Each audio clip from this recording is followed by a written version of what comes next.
Welcome. Thank you for joining us today for the webinar, the Healthy Schools Toolkit, leveraging people, systems, and messages to support a WSCC-Informed school. My name is Chris Paskey, and I am helping to facilitate today. I want to talk briefly about the American School Health Association. First off, we're a multi-disciplinary organization, which means that we're made up of health educators, physical education educators, counselors, nurses, and really anyone that works with students and their well-being. The mission of the American School Health Association is to transform all schools into places where every student learns and thrives. And the American School Health Association envisions healthy students who learn and achieve in safe and healthy environments, nurtured by caring adults like all of you, functioning within coordinated school and community support systems.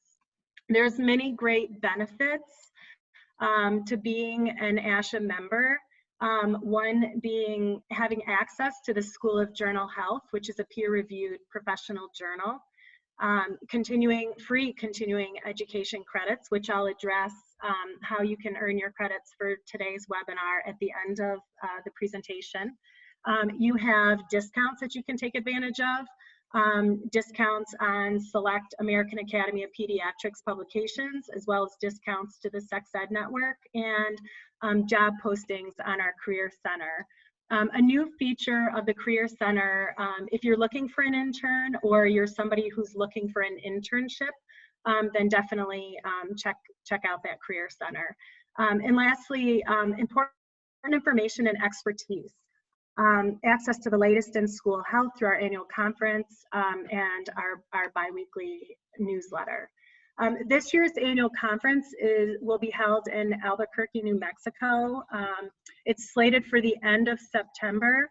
We hope that we'll see that come to fruition and occur. Please be, stay tuned and, look at our website and whatnot for information on that. But I'm super excited to share with you all that we are in the midst of planning a mini virtual conference for this summer that will be free. And the focus will be the transition back to school and the startup during the pandemic. I think a lot of people are obviously floundering and with the uncertainty of everything with this pandemic. So we as an organization feel like, we have access to so many wonderful professionals throughout the country that we're going to try to pull something together that will benefit that whole school model approach and hopefully have something for everybody to help them with that transition. So without further ado, I will introduce you to today's presenters. We have Emily Kryzer. She's a project coordinator with Health Equity Works, a research-based initiative housed in the Brown School of Washington University in St. Louis, specializes in bringing quality, accessible research on health disparities into communities to accelerate collaborative action and systems change. Emily currently supports the research and translation arm of Together for Healthy and Successful Schools, which is an initiative of the Robert Woods Johnson Foundation. Our second presenter today is Nikole Lobb Dougherty. She is the Associate Director at the Brown School Evaluation Center at Washington University in St. Louis. She has over 15 years of experience in program and systems level evaluation, project management, evaluation capacity building, data visualization, and innovative and effective dissemination and reporting. Thank you, Emily and Nikole, for being here, and I'll turn the presentation over to you. Thank you so much, Chris. We're really thrilled to be here and to be able to have the opportunity to share our work with all of you who are joining us today. So thanks for having us, and I'll go ahead and jump in. I know Nikole and I are excited to be here. We are going to share our slides in lieu of sharing our faces just to make sure that we keep the bandwidth strong for this presentation. But as we share our work, be sure to make sure that you pop into the chat box. Let us know if you have any questions, and we'll reserve about 10 or 15 minutes at the end today to talk through anything, any questions that you have for us. So today, we're going to focus on answering a few questions, starting with why we should consider health and education together. After that, we'll dive into what makes a school healthy, safe, and successful, and also talk through how we can create a healthy school. We'll focus on a project that we've been working on over the past few years. But throughout today's presentation, we also want to try to tie in ideas for how this work applies to our new reality. And we want to hear from you, your thoughts on that as well. So again, we encourage you to ask questions, post thoughts in the chat box. It's all very helpful to us.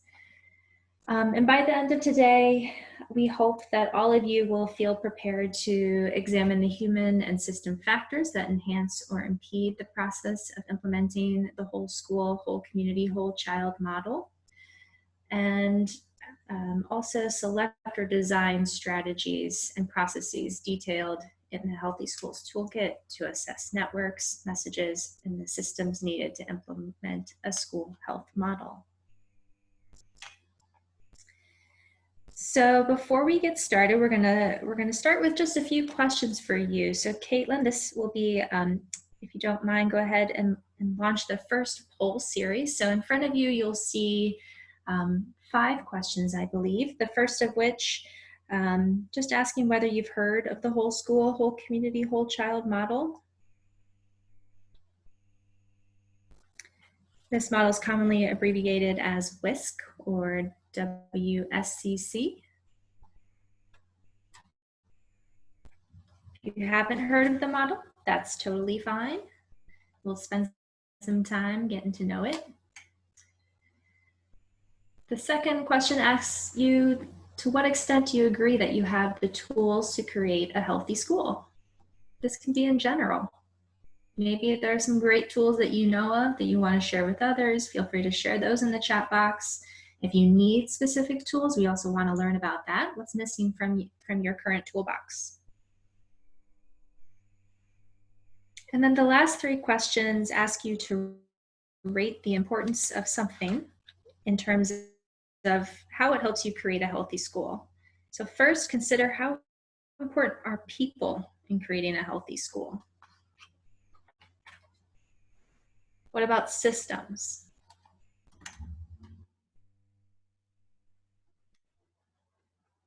And finally, messages. How important are messages when you're creating a healthy school?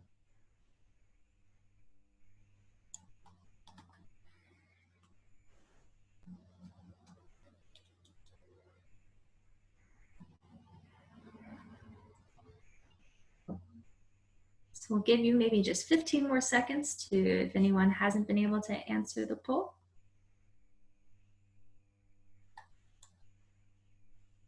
And I have the benefit, I'm able to see your responses. And it looks like so far, most have at least heard of the WSC model. Not everyone knows that much about it, so we'll spend some time with that.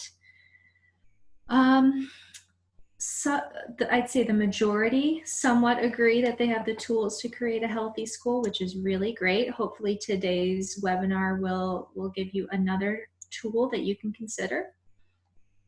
And then across the board, the vast majority, everyone thinks that people, systems, and messages are all important for creating a healthy school. So great, thank you all for participating in that.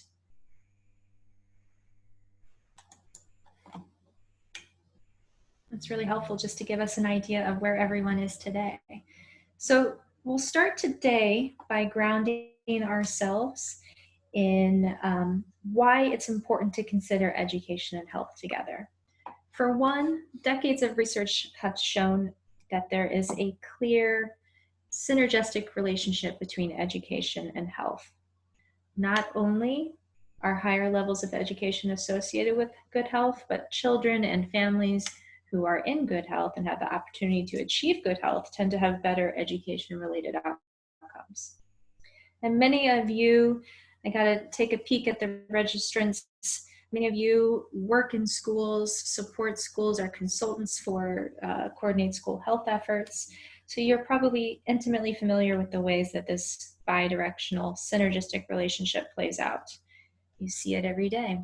Maybe a simple illness, whether that's an illness for a student or their family member, could be compounded by a lack of access to healthcare or other barriers that students or families are facing that can quickly escalate to many days missed and a dip in academic performance. And this single experience can be amplified across a student's life, as one's educational attainment has a direct impact on the ability to be employed, which in turn provides greater access to safer neighborhoods, quality housing, access to medical care, and health insurance, among many other things. In fact, the research suggests that policies that address social factors like education could have a much bigger influence on health than all other medical advances combined. And for many of you joining us today, the notion that health as a vital and necessary part of education is likely not a new idea.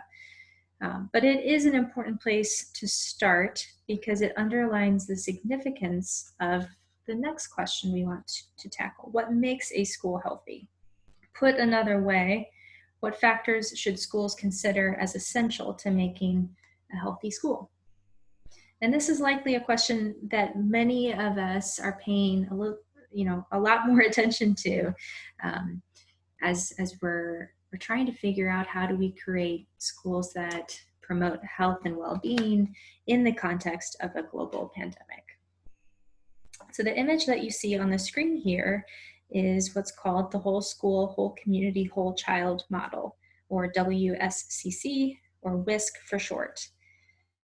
The WISC model is a comprehensive framework designed to represent the ideal atmosphere for improving students' health and educational outcomes. The model, as many of you shared, that you know, was co-developed by ASCD and the Centers for Disease Control and Prevention in 2014. And since that time, substantial evidence has demonstrated that the model is effective. One of the best ways to understand the model is to break it into its elements. So at the center, we have the 5 tenets of whole child education, which ensures that all students are healthy, safe, engaged, supported, and challenged.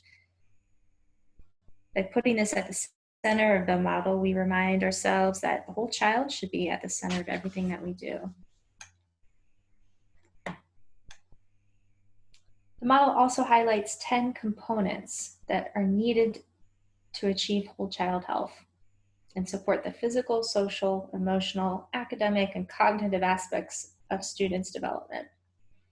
These components range from things that are more traditional to the school health field, such as physical education and activity, and nutrition, environment, and services, to emerging priorities, such as employee wellness and social and emotional climate. And I'm sure we're all paying a lot more attention to the physical environment component, as well as maybe family engagement as well in this time. Together, these components create a holistic, comprehensive approach to a healthy school. And wrapping around all of this is the community. As you know, schools and educators can't address all of these components by themselves, nor should they. Community partnerships are critical to schools having the capacity to meet students' needs.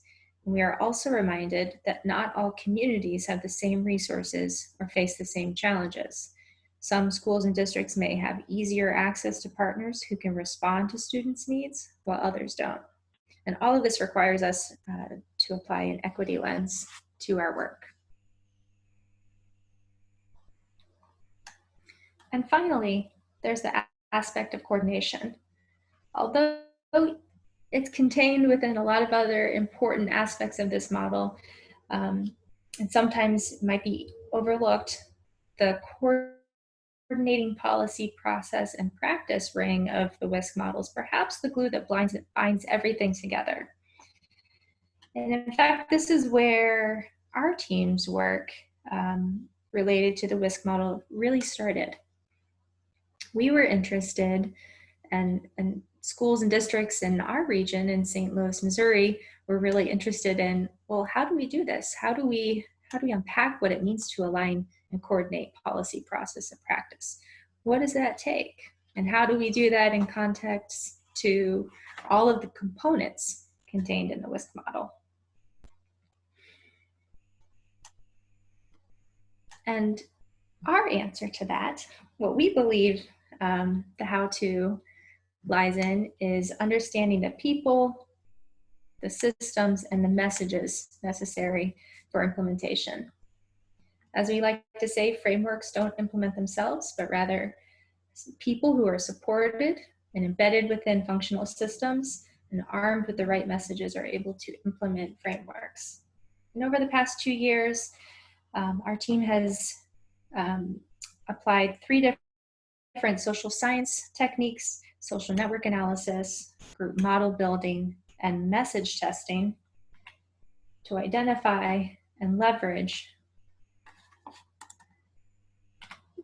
message testing, to identify and leverage the people, systems, and messages needed to support implementation of the WISC model.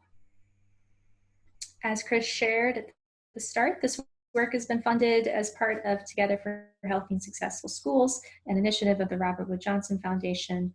And as the research and translation arm of that initiative, we have partnered with 2 area districts in St. Louis to conduct research in order to determine the key relationships, messages, and systems necessary to make schools healthy environments for learning and development.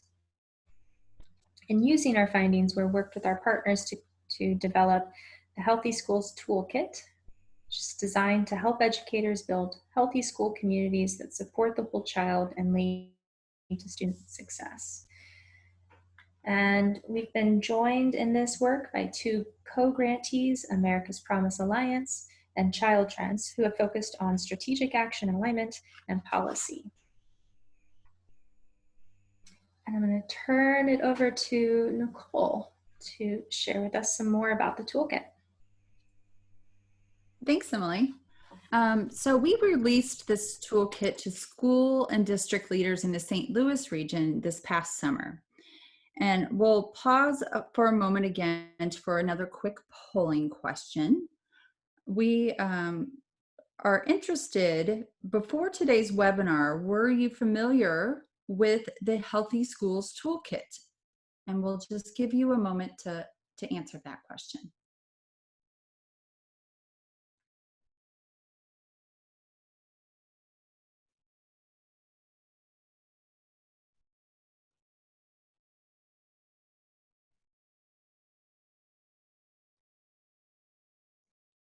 Just give you another few seconds to answer if you haven't had a chance.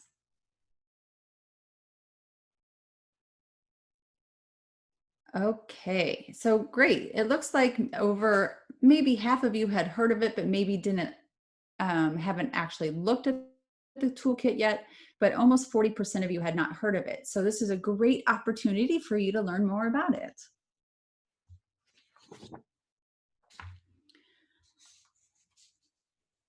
So our goal in developing the Healthy Schools Toolkit was to create a unique tool that gives people explicit instruction to help school and district leaders understand and leverage their people, systems, and messages in implementing the WISC model.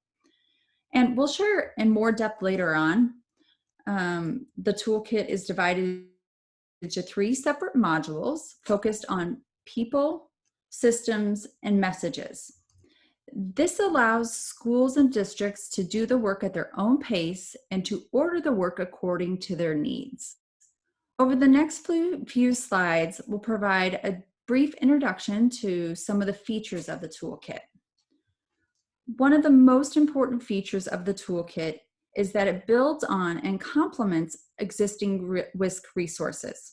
Throughout the toolkit, you'll see that we call out when the toolkit aligns with processes described in other resources, such as the National Association for Chronic Disease Directors WSC Implementation Guide. The toolkit also emphasizes process. We feel that educators get a new what every year, and we wanted to make sure that this toolkit answers the how. The processes required to complete each module is detailed in step-by-step instructions as outlined in this quick start guide here shows. And each module features a series of templates and activities like the one shown here. That breakdown, and those activities break down each step into small, actionable chunks. We also felt it was important to provide clear examples of the impact this work can have on schools and districts. So therefore, each module starts with a hypothetical story, as shown here. And the modules end with an in-depth case study based on our experience doing this work here in St. Louis. Finally, we felt it was important that the processes described in the toolkit be applicable to any school or district, regardless of their needs and resource levels. For this reason, we developed a spectrum of activities and options that can help schools and districts customize the work to what is feasible for them. The time, resources, and expertise needed for each option are outlined at the start of each module in an options chart. This chart also includes the outcomes that are possible from each option. Now we'd like to spend some time providing a brief overview to the processes detailed in each module. I'm going to start with social network analysis. Social network analysis allows us to understand the characteristics of a school or district's social network. It tells us how information is shared within a community, who are the key players are in sharing that information, and it offers suggestions on how to leverage individuals as influencers or champions.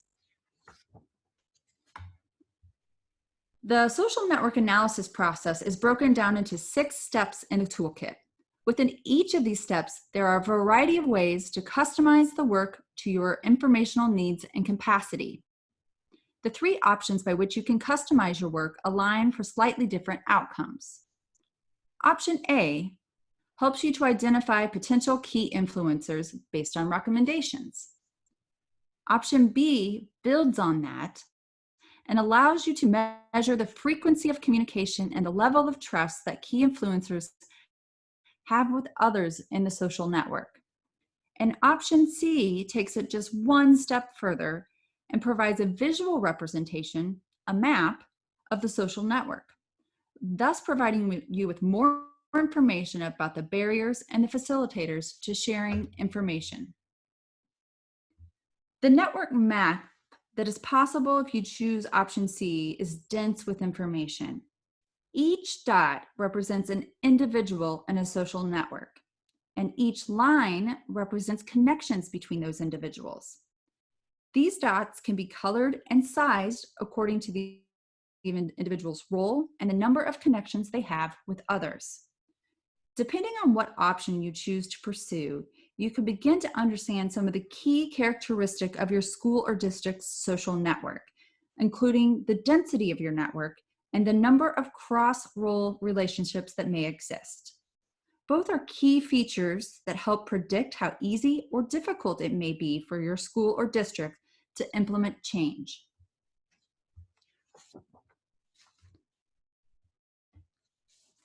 Since January, our team has been working with a learning community that includes 11 districts across the nation to explore how the toolkit can support their efforts to create healthy schools. One of the lessons we're trying to learn now, in light of what these districts are facing, is how the tools can support their efforts to recover and reopen. Social network analysis can be a particularly useful tool in this time. It is more important than ever to understand who communicates with whom, who is isolated, maybe doesn't have many connections with others, and who might act as a bridge to individuals or groups who are marginalized.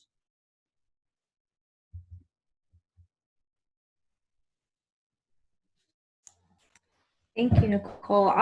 I'll continue and share about the systems module, which is the second module in the toolkit and highlights the process of group model building.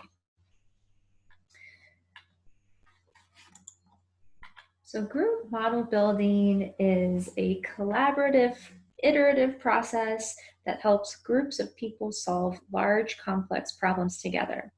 And in our research in St. Louis, we use group model building to help school and district stakeholders identify the factors that impact healthy, safe, and successful school systems and understand how those factors are connected to one another.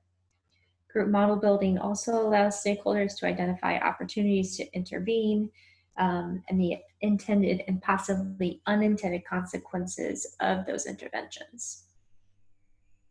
At its core, group model building allows groups to solve complex problems. And this is accomplished through a variety of activities that are scripted and that help build different outputs. But the grounding to all of these activities is the idea that by bringing together people who have different perspectives and diverse looks on an issue, that you're able to piece together what's really going on in a system. So this process can be described in similar terms as the famous parable of the blindfolded persons and the elephant, which you can see here in the image.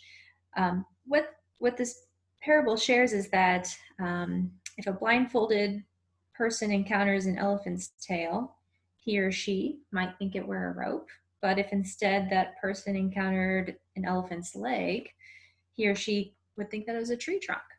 And it's only when we're able to bring together all of these perspectives that we're able to really understand the problem at hand, and with that understanding have a clear idea of how to bring about some solutions. So just like the people module, the systems module is broken into a series of steps, and you can customize your work according to your needs and capacity. In this module, however, the complexity of those options builds in terms of the number of people and perspectives you include in the process. So as you involve more people, you're able to not only create a map of the systems, structures, and policies needed to implement the WSCC model, but you're also able to begin to build some common language and understanding about the factors that influence a healthy school, and to also create new partnerships and connections to support that work. As you include more and more people and perspectives into the process, you can also be confident that the model you build is reflective of the experience of various perspectives and roles in your school community. One of the outputs of group model building are causal loop diagrams, which we have an example here on the screen. This is from some of our work in St. Louis. What's illustrated here on the causal loop diagram, each of the words are a different factor that folks from our work identified as impactful to creating a healthy school environment. And between each of those factors is an arrow which indicates a causal relationship between two factors. And the little positive or negative sign next to the arrow, that indicates the polarity of that relationship. So whether it's a positive link or a negative link, meaning that the factors change in the same direction or they change in opposite directions. So taking an example from this causal loop diagram, our stakeholders really focused on parental involvement and how it has a true impact within a school environment. And in this example, they indicated that parental involvement has a positive relationship with attendance. So you see that little plus sign. So as parental involvement increases, attendance also increases. And that's just one relationship out of a very complex model. So we don't necessarily have the time to break down what all of this means in context to one another. But we did want to share with you just a few of the ways that we try to make some meaning out of these complex system diagrams. One option is to apply the WSC model to the diagram itself to identify the ways in which individual components of the WSC model map onto how the stakeholders are seeing their ideal or what was happening in their school system. So in this version, you'll see that we've overlaid the components of the WSC model as the stakeholders identified. So you'll see there are factors related to employee wellness, social and emotional climate, counseling and psychological and social services. But you also notice that not all of the components of the WSC model show up, which can be a finding in itself. It's also interesting to note which components are more intertwined. For example, in both of the districts we worked with, employee wellness, which our stakeholders identified pretty strongly as an important component to a healthy school, it was always really tightly interconnected with social and emotional climate. Another way that's a helpful process for stakeholders is you can use these models to begin to highlight opportunities for intervention. So the black dotted lines that you're seeing here, those are some ideas that stakeholders identified for ways to intervene within a system. And you can really see, well, when we looked at all of our findings, folks were really interested in intervening within social and emotional climate and employee wellness. They really found those to be important leverage points in the system. System dynamics tools in general are really incredibly powerful for understanding complex and changing systems. That's really what they're designed to do. And if there is any certainty in the age of COVID, it is that our systems are complex and they are changing every day. So while we may not be able to host group workshops, which is usually the norm when doing some, community-based group model building, we know that these processes can be still applied in our local context to help us uncover the policies, systems, and structures that contribute to the challenges that students, families, and educators are facing. In fact, our learning community is using these tools like causal loop diagrams and a few others to uncover the factors needed to reopen schools. So that's just one example of how it might be applied right now. Now I'll turn it back over, I think, to Nikole to share the last module of the toolkit. Great, thank you, Emily. So the next process that we want to highlight is our third module of the toolkit, and it's around message development and testing. Message testing is also an iterative process that really can help you to identify messages and stories that resonate with stakeholders. It's also useful in identifying effective messengers and messaging strategies for different stakeholder audiences. The messages module, again, is broken down into steps, 5 steps here. And there are 3 options by which you can, again, customize and tailor your work. Option A allows you to use messages that have worked in other schools and districts to create effective messaging campaigns in your own community. Option B introduces some tailoring activities that would allow you to identify specific messengers and messages that resonate with audiences in your school or district. And option C allows for additional tailoring, but this time of the messaging strategies themselves.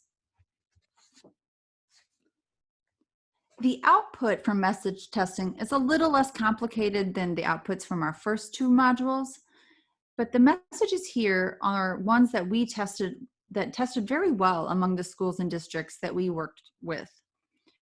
We found that messages that express empathy for students and families, that are relatable to lived experience of educators, and that make a specific ask resonated the most with stakeholders.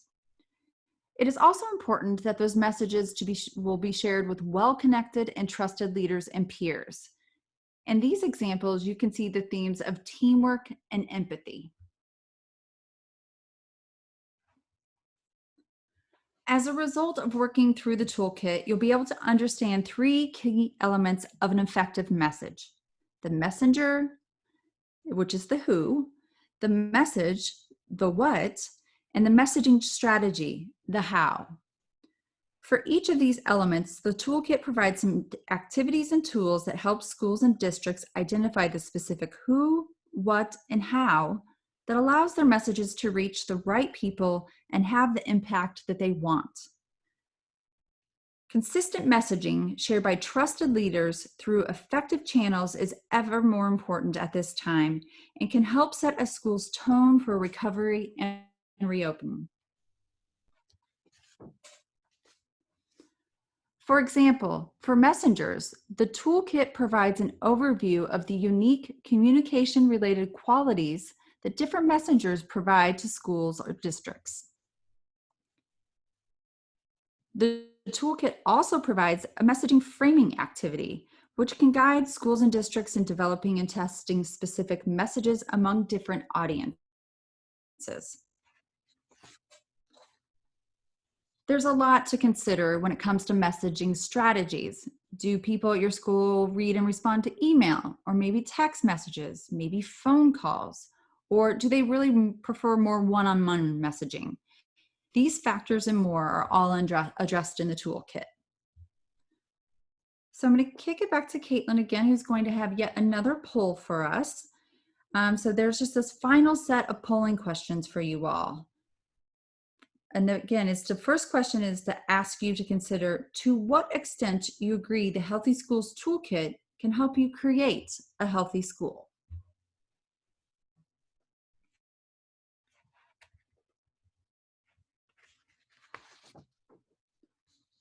The next question asks you to, what are your most likely next steps after this webinar to apply the Healthy Schools Toolkit to your own work? For this question, you have the option to select multiple responses.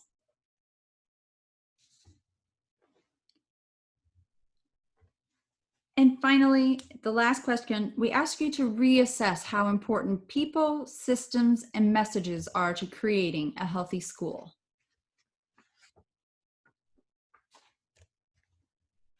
So we'll just give everybody a little time to enter their responses to the series of questions.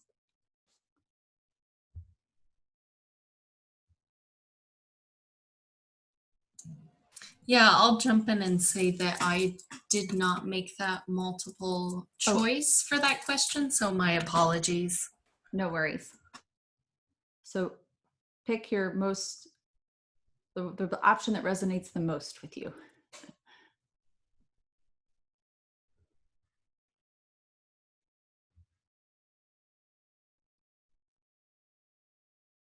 All right, so it looks like to response to what extent do you agree the toolkit can help create a healthy school, that the vast majority of you either strongly agree or somewhat agree.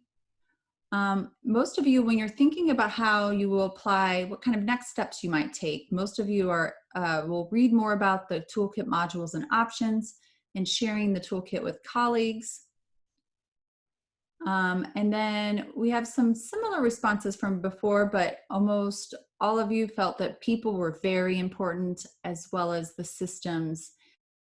And it looks like based on our initial polling that more of you feel that messages are very important to helping to create a healthy school. So that is that's all we have for you today. So we want to thank you for your participation, but we also want to provide a little bit of time for some questions. So we'll kind of peruse the chat box here and answer some questions that have come up along the way.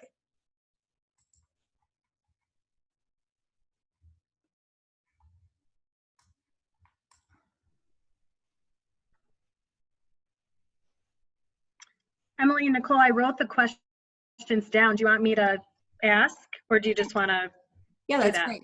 Go ahead. Okay.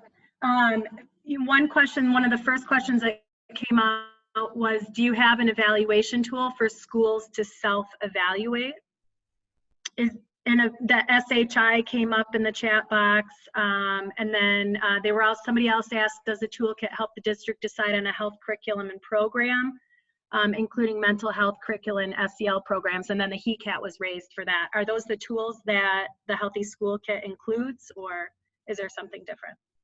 No, I mean, we're very familiar with the school health index, and I think that's a great tool when you're wanting to just kind of starting out and thinking about what are the needs. These are more designed to really help you identify how do you leverage people and in your current system and arm them with the right messages to implement those curricula that may be developed by others. And the ones that you pointed out are great resources and examples. Okay, so just to clarify, the school health index looks at sort of the school-wide system. Mm-hmm. The HECAT looks at health curriculum, and then the Healthy School Toolkit is more about sort of getting the people, the stakeholders in place. Is Right. that correct? Yeah, I think it's really more about the how-to for implementation. So how do you really get, identify key influencers or individuals that can help to support the implementation of various curricula or supports and services that are provided to students. And I think the systems components really help to identify where the most valuable leverage points might be for your own system. And then messages is then how do you talk about this with people? How do you get them on board and to generate action and get people hoping to move forward? Great. Another question, is the toolkit available in other languages besides English? Also, is it available for free, or is there a cost? So excellent question. I think this slide shows it. All of the toolkit and all of the supplemental resources, there are numerous supplemental resources are available at healthyschoolstoolkit.wusl.edu, available for download for free. Unfortunately, it's currently only available in English, but there are numerous videos, tutorials, activities, and supplemental tools beyond the toolkit that are all available for free at that website. Okay, great. One question that just came in kind of along the same lines, it says, does the Healthy School Toolkit provide sample language or templates to engage people? Is that part of the toolkit? So there is from the message testing from option A and the research that we did, you know, we do provide some example messages that seem to resonate well with different stakeholder groups. So, you know, if you were to just kind of take those messages in and of themselves, there's some kind of off-the-shelf messaging that could be adapted for your local environment and communities. Okay. One question about the causal loop diagram. Someone posed, is the causal loop diagram empirically derived? Are the relationships depicted based on data, existing literature, or is it conceptually based? The causal loop diagrams, as a community-based system dynamics process, it is driven by the insight and the feedback of stakeholders. So what you see drawn out is it directly reflects the narratives that stakeholders are sharing about the way things look in their school and community.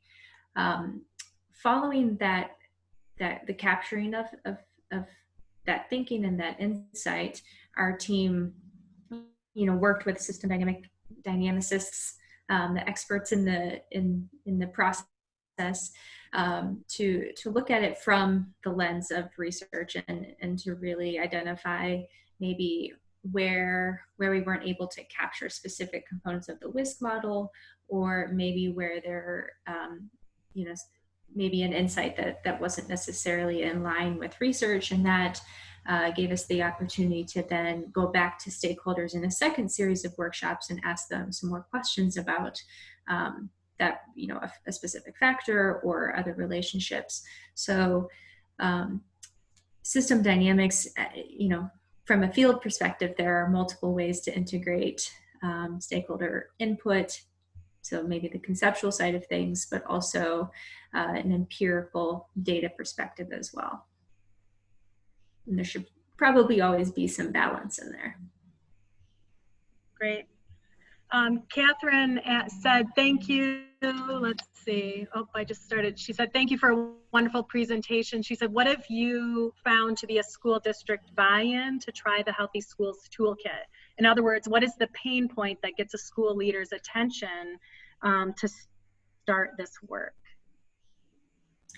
That's a great question. I'll share a few ideas, and then Nikole, if you have others, welcome that as well. So for us in getting started, I think folks were really interested in two things. One, you know, one of the districts that we were working with was starting out on a pretty big, you know, long-term strategic initiative planning process. And they really wanted to make sure that they had people who, you know, not just the normal you know, that we have involved in every kind of planning initiative or campaign or advocacy push. They wanted those folks involved, but they also wanted to make sure that they had folks involved who were influencers in different ways, or who weren't the normal suspects, for lack of a better word. So they wanted to make sure that they had a good set of influencers at the table. And so for one district, the social network analysis was really what got them hooked and wanting to do this work. For another district, they've really struggled with reaching, you know, getting some buy-in for some of their work. And so for them, they were really interested in trying to figure out how can we shape the messages that we share, and how can we more effectively reach folks. So figuring out who are the messengers, what are the channels through which we can access folks. And then more recently in the work with the learning community, I think this is more topical in nature, but there's just a lot of interest in figuring how do we support the social and emotional health of kids. You know, in this current circumstances makes that even more important, you know, ever more pressing. But really, you know, I think a lot of the districts that we're working with now are using these tools as in support of their process to fill out their social emotional toolkit.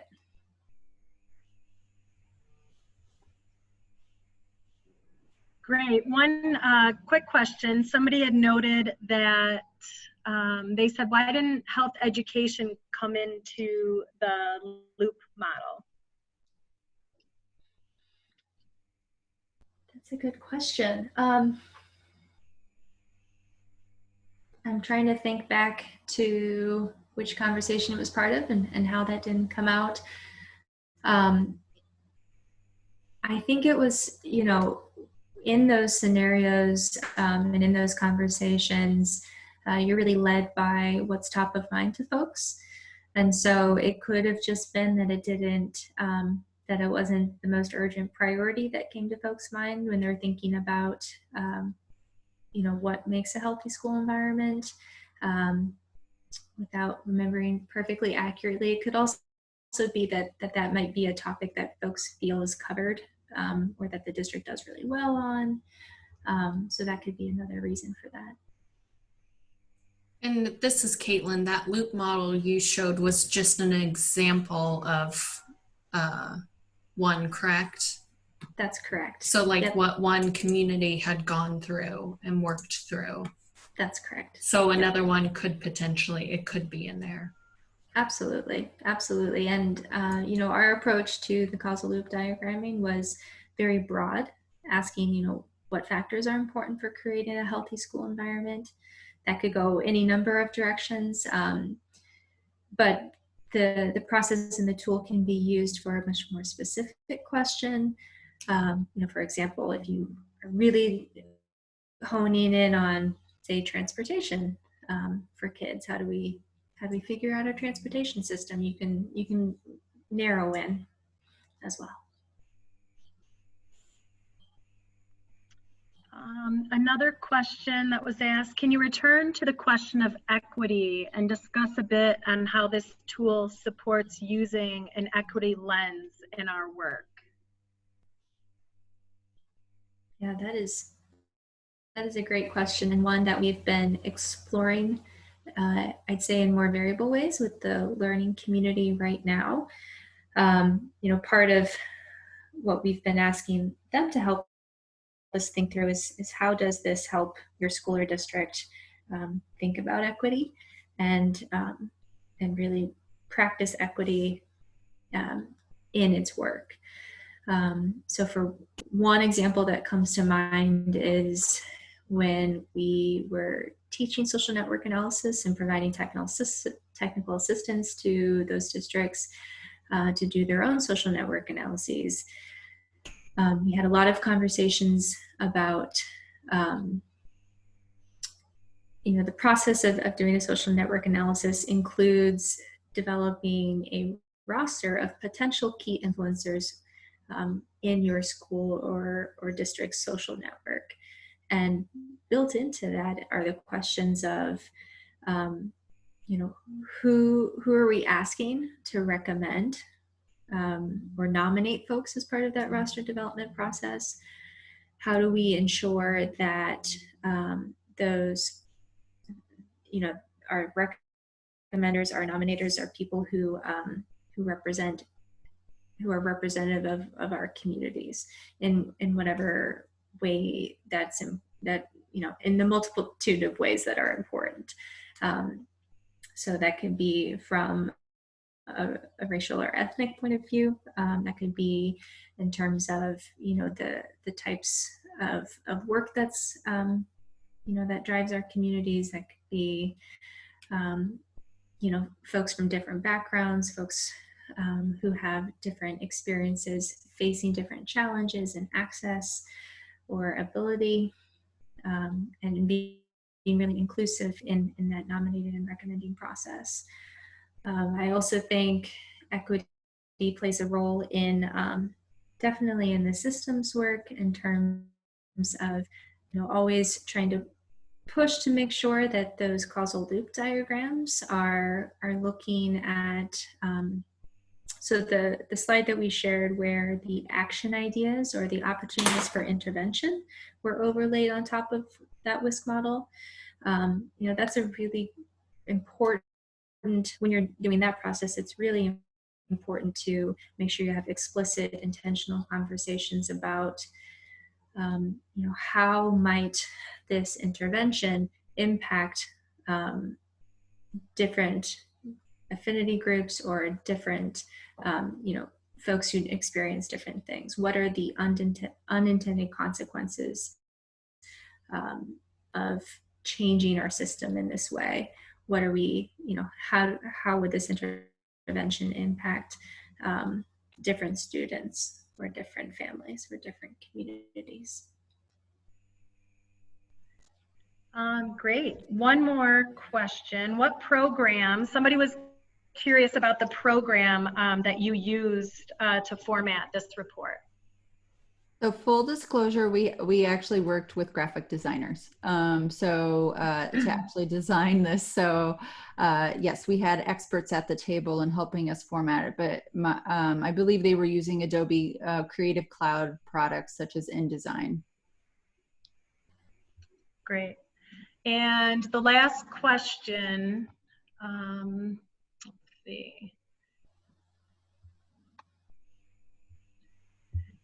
Susan had asked, are we looking into the health effects on young children of Wi-Fi signals, radiation in our school buildings in the USA as European community has? If not, why? Can you touch on that, or?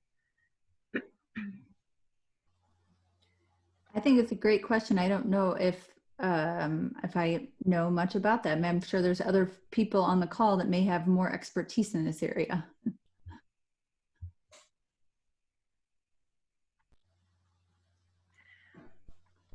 I think for the sake of time, I just would like to close and thank you, Nikole and Emily, so much for sharing the Healthy Schools Toolkit with all of us.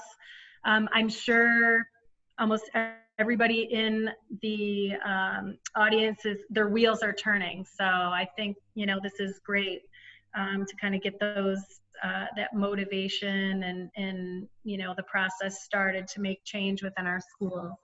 I just want to, is there anything last that you would like to say to kind of close? Sorry, before I get to the continuing ed credits and all of that. No, No, you're fine. Thank you for having us. We really appreciate it. And we're happy to talk more with anyone who's interested. There's a contact form on our website if anyone would like to. So thank you again. Thank you very much. Okay.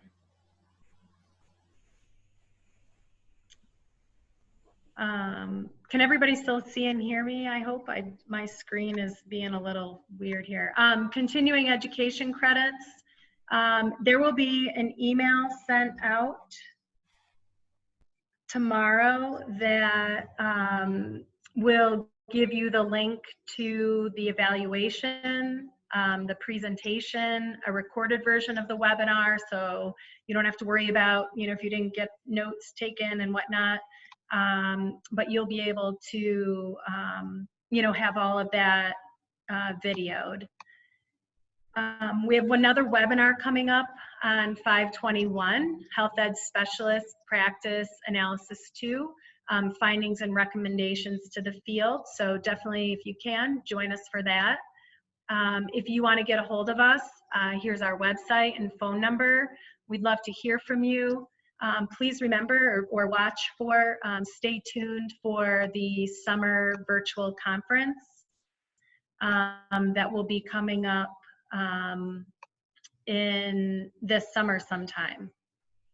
I think that's it. Caitlin, is there anything else?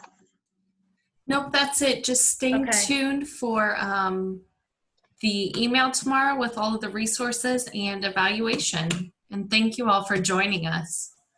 Great. Thank you, everybody.